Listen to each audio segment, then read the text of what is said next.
If staying organized in your business is something you struggle with, this episode is for you.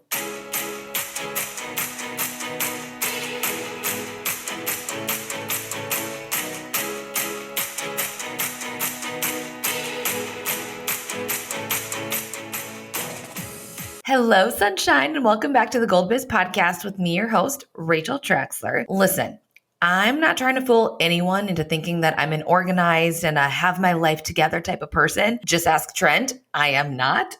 But I have heard people say that creative people tend to be a little bit more messy and unorganized. So I'm just going to kind of go with that and say that that's why I am the way I am. And I have found a routine that works for me and keeps me ahead of my tasks that I need to complete. And I believe that we all have our own way and all have our own approach into tackling things. But today I have with me Kaitlyn Blair, who is going to talk all about getting over that mental hurdle of organizing and how you can implement some structure into your work schedule to be more productive. She runs her own company called Virtually Vital and is a systems specialist for wedding professionals specifically. She optimizes and automates workflows and systems for wedding vendors so that they can limit burnout. Because let's be real, that's what's going to happen if you don't figure out some structure, stay organized, and be productive. It's going to lead to burnout. We do not want that for you. We don't want that for anybody. So I'm really hoping this episode helps set the tone for how to prevent that and how to get over the mental hurdle of just taking action and making small steps towards being more organized and productive. So without further ado, let's dive into it. But before anything, make sure if you are loving the Gold Biz Podcast that you go leave a review so that I know what you love about the podcast, what episodes you're loving the most, and then I can also share the love in return. Okay, without further ado, let's get into it because this is going to be a good one. Awesome. Kaitlyn, I'm so excited to have you on. Welcome. Hi, I'm so excited to be here. Me too. And we were just talking, I'm just excited for this topic because I think it's something that as photographers, business entrepreneurs, we all have this issue of just, Yeah. how do we stay productive? How do we stay organized? And then we kind of get stuck in like overwhelm and then overwhelm paralysis of just not taking any action at all. And I can totally attest to this. And I tend to like put things off when my to-do list is really long. But then I also work really well when I do have like a timeline for things. I don't know. I mean, I'm just really excited to talk about this topic and just see, what information that you have help us out. What common kind of hurdles do you see that people face when it comes to like getting organized? What's something that you see blocks and stops people from being able to map this out for themselves? So I see a lot, just so much overwhelm, kind of like what you were saying earlier, that they don't take action.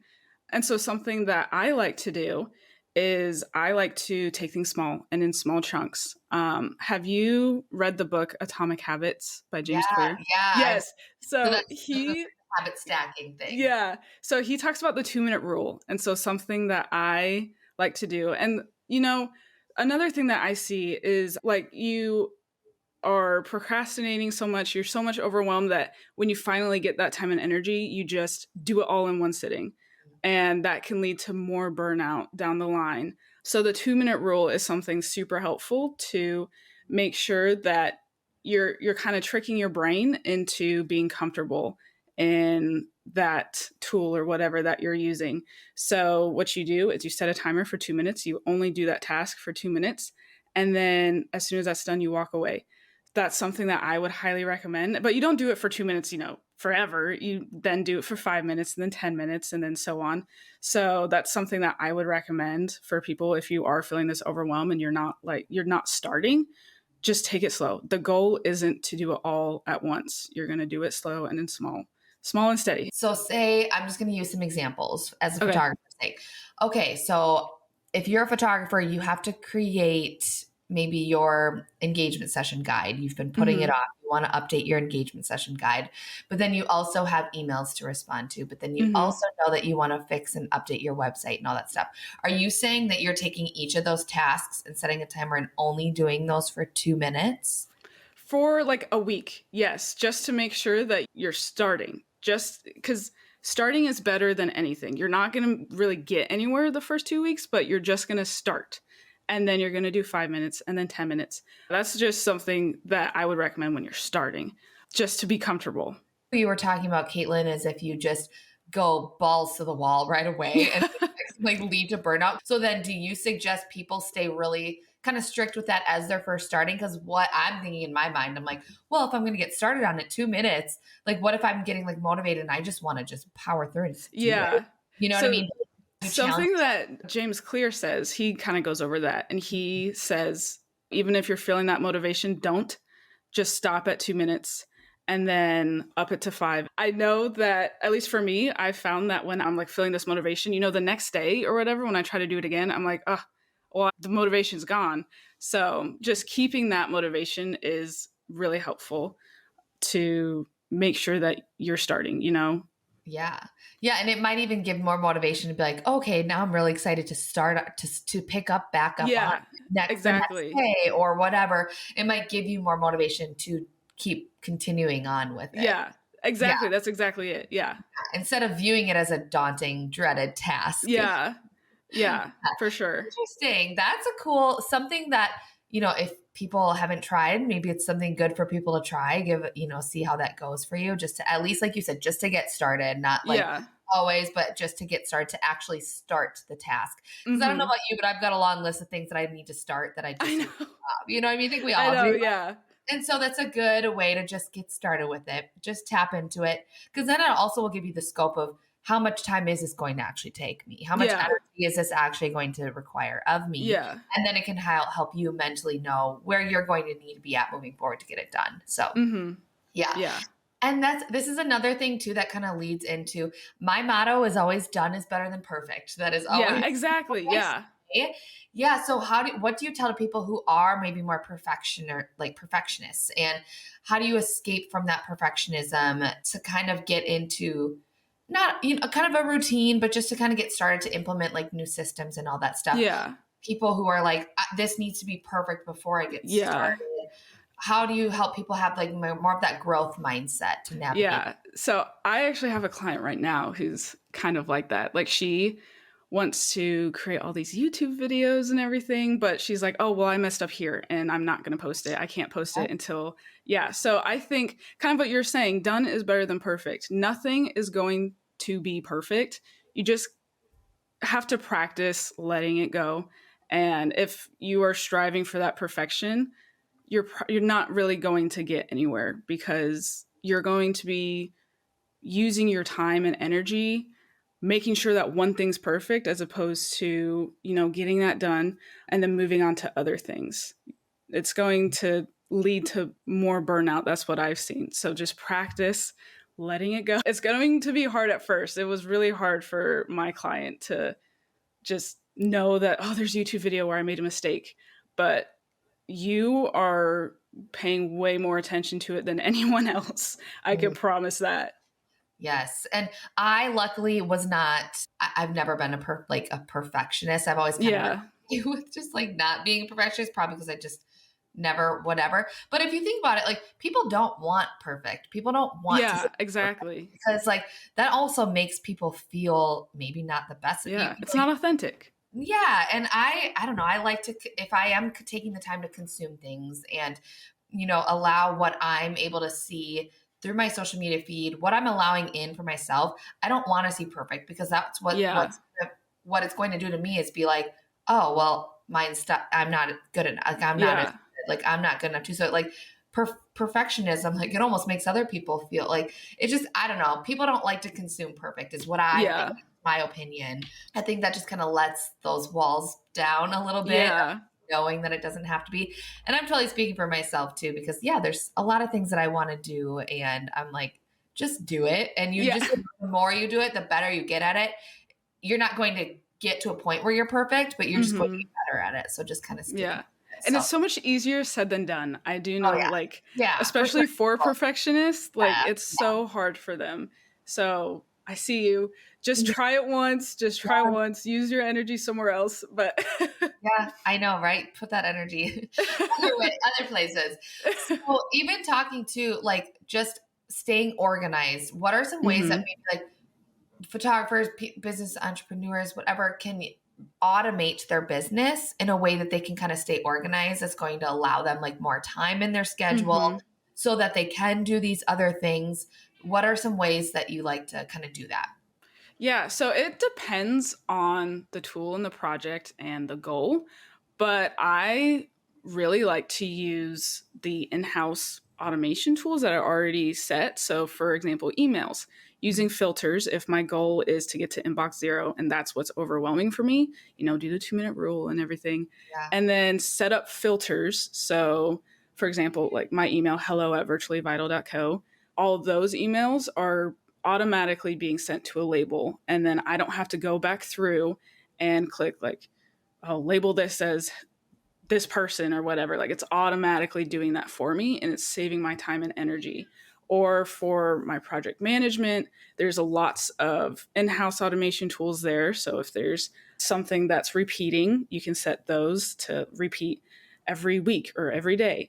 For your CRM, for like Honeybook or Dubsado, you can have workflows and automation set up. So if somebody is sending an inquiry, emails are already being sent. So you don't have to go back in and customize everything. And things are being done even when you're on vacation. You don't have to think about it and use that mental load, like the chips off your shoulder, which I know some people, they don't like technology and they're like, I don't want to learn another thing. I think just knowing your limits, knowing yourself is very important too, and knowing I want to have a tool do that for me, or like, nah, I'm not going to learn anything else. My plate is full. So I think that's important too, is knowing yourself and using in-house tools. Yeah, so just using that as best you can that Yeah. fits what you're saying. And yeah, there's other tools too, like Zapier, where you can integrate tools together. So, like your CRM with your project management tool to have even more things running in the background. Or with your email, you can have like email attachments automatically be sent to your Google Drive or something. So things are still going on, but more bigger picture than just in-house tools. So I'm figuring out ways I can like automate things to save time, looking at all of the tools and features and programs, softwares that I use, figuring out where I can have some, like implement some automation within those programs and tools that I use. That's actually a good first step too, of knowing, hey, I'm already using this program, but I'm probably not using the automation tools as best I can. Yes. For me, for my Gmail, oh my goodness, I heard you talking about like labeling stuff. I'm like, I absolutely should go in my Gmail, organize it a little better. I know someone could totally come into my inbox and be like, you're a mess. Like you organize things. And I just like, to be honest, I just haven't taken the time to like figure out how. And so, oh my goodness, if I just did that, that would just make emails alone be a lifesaver. So that's a really good point. Look at the programs you're using, figuring out if there's any automation that you can do to help you kind of save time. Like you're already paying for it. Right. You don't want to pay for another tool on top of that to automate it. So just make sure you get your money's worth. Exactly. Yeah, I love it. That's a good point for someone to take away from this episode today too. So now, like looking at automation, all that stuff. Now, how does someone like kind of stay organized? This could mean in terms of just your daily tasks, your like the projects you have to do, your deadlines, galleries you have to edit, emails you have to send. Like, what are ways, like small ways that someone can take away from this episode to be like, okay, I'm going to take this small action to take a step to being more organized? So I think a big way you can do that is using a project management tool, something like Trello or something where you can visually see. I really like Trello for wedding photographers, and you can put out all of like everything I need to do today. And it can be tons of different things that you need to do. And you can check it off. You can move it to the next day if you want. You can move it to the next week. And I really like Trello because it's easy to brain dump. You can get everything off your plate. You can visually see like, oh yeah, I forgot this, but because I put it down, I can see that. So making sure that you have something where you can see and you can organize it. I like to do an ABC list. So A is something that I need to be done today. So I put down everything, all my tasks for the day, and then it can be business related or just life related. B is everything that need to be done this week, and then C is everything that needs to be done this month. And so that's just my to-do list. And then I have other boards in Trello full of like clients and all of that information and like other like login information things. So I love Trello for just brain dumping and getting it all out of my mind so I can focus on other things.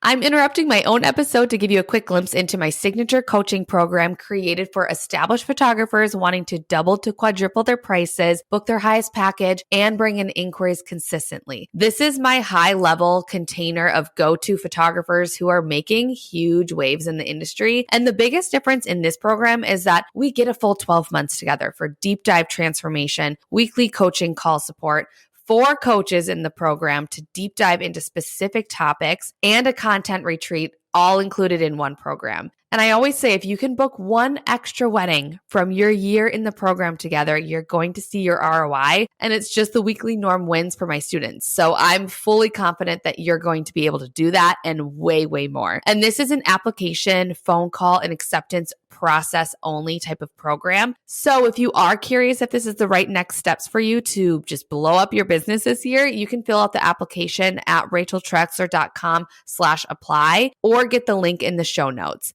I'll be in touch shortly after you fill it out so that we can talk through together if this is the right fit for you. I'm very honest with people and I want this to be a great fit for everyone involved. That's just my heart behind the way I do this process. And I also think that's why my students just see so much success in this program. So don't just be an information consumption overload this year. I want you to be an action taker and start implementing change into your business. So again, if this feels aligned to you, fill out the application at racheltraxler.com/apply to apply for my Passion to Profit coaching program.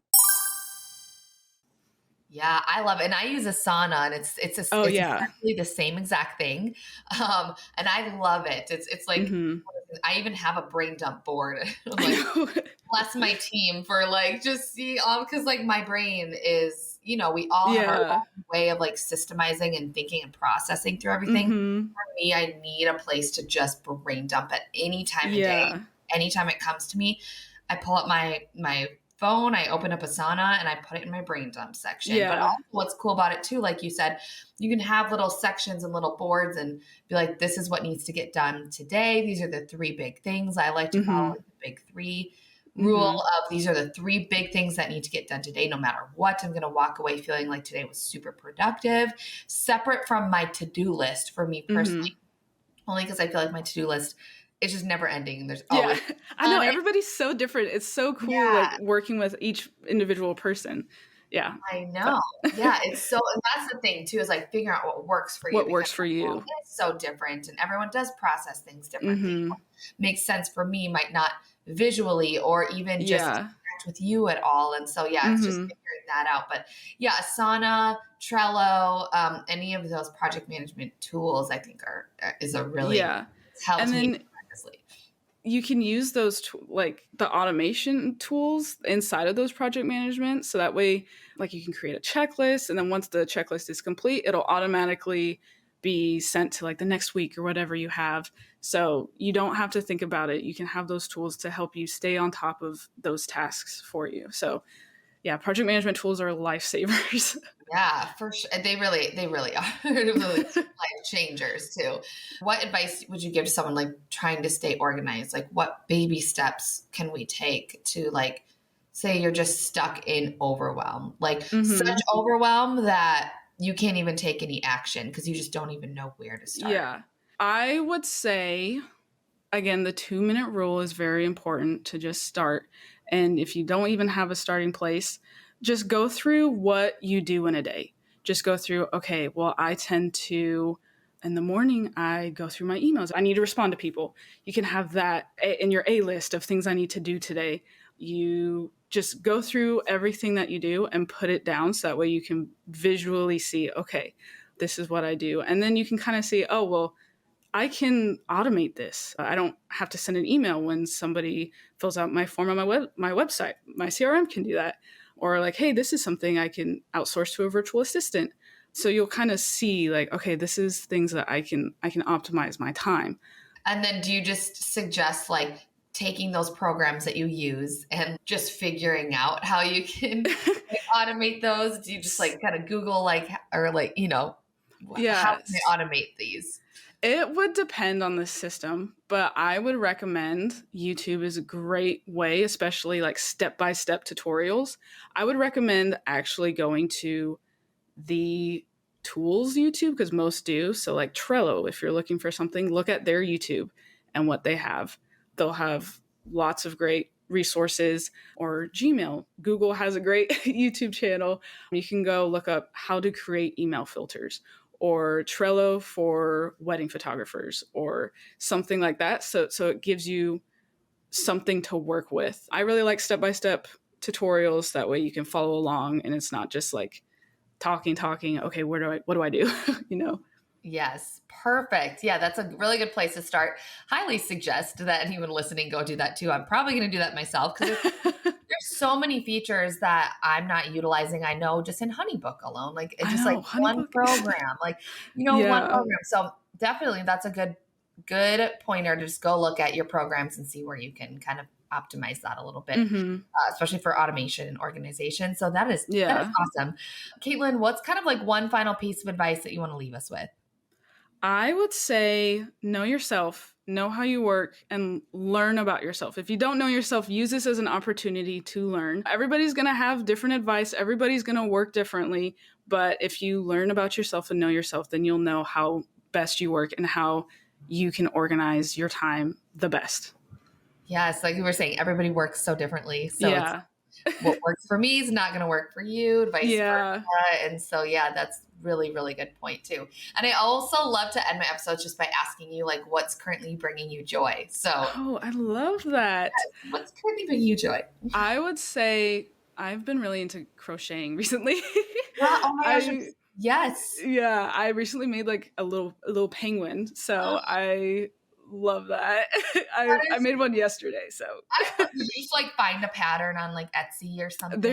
I think it's called Woobles, where it like teaches you how to Yeah. crochet. Oh, So I got that. It's like step-by-step tutorial how to do it. So all the I've step by been steps. I admire you so much. I used to do that when I was younger, like a younger hmm girl, and I kind of gotten out of it, and I want to get back into it. I was just talking to my mother-in-law about it. Like, I really want to get back into like Yeah, it's so sewing fun. and crocheting. So that you just gave me inspiration. So fun. I love that crocheting is bringing you joy, and that just makes me happy even just hearing that. So that is amazing. I love it. Why don't you tell us all where we can find you? Yeah, you can find me on Instagram at virtuallyvitalva or on my website, virtuallyvital.co. Not com, .co. Amazing. Well, we'll make sure to link it too. But thank you so much, Kaitlyn, for just coming on the episode. I loved everything you had to say. It's so helpful. Thank you. It was so fun meeting you and talking with you. I loved it. Okay, there you have it. I really hope that you're leaving this episode feeling inspired versus overwhelmed, and that you took away some tangible steps that you can start to implement this week, even into your business to help you stay more organized and productive and all the things, and just feeling good too. And if you loved this episode, make sure to screenshot it and share it to your stories and tag me at Rachel Traxler so that I can see which episodes you're loving the most, and then also share the love in return. Thank you so much for listening to today's episode. I appreciate you so, so much. Keep shining, and we'll see you next time.